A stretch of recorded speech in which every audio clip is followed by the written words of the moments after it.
Good morning, boys and girls. It's Friday. It's a beautiful day outside. A little cooler in the air today. And it's my turn to read you a story and then show you a really cool video after our story. I picked a book that I think I've read to my kindergartners maybe before, but it's one of my favorites, and it's called Giraffes Can't Dance. And I like it because Coach Griffith can't dance either. I'm working on my dance moves, but I haven't perfected them yet. Gerald was a tall giraffe whose neck was long and slim, but his knees were awfully crooked and his legs were rather thin. He was very good at standing still and munching shoots off trees, but when he tried to run around, he buckled at his knees. Poor Gerald.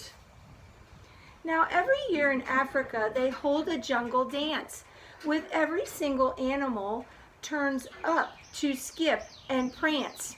And this year when the day arrived, poor Gerald felt so sad because when it came to dancing, he was really, really bad.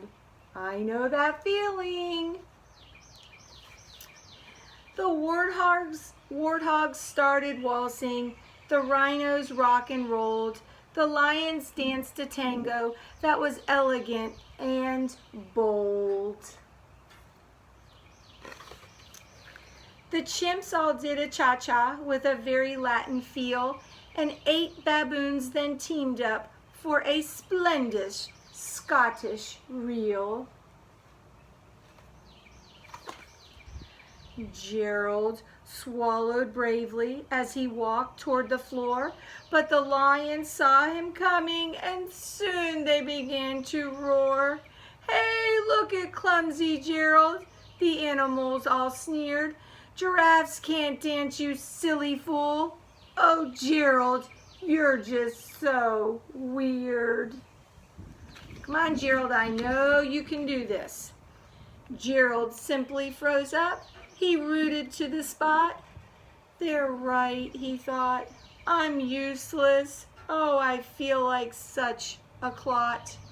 So he crept off from the dance floor and he started walking home. He'd never felt so sad before, so sad and all alone. Then he found a little clearing and he looked up at the sky. "The moon can be so beautiful," he whispered with a sigh. "Excuse me," coughed a cricket who'd seen Gerald earlier on, "but sometimes when you're different, you just need a different song."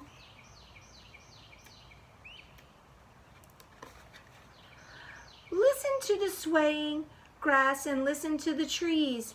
To me, the sweetest music is those branches in the breeze.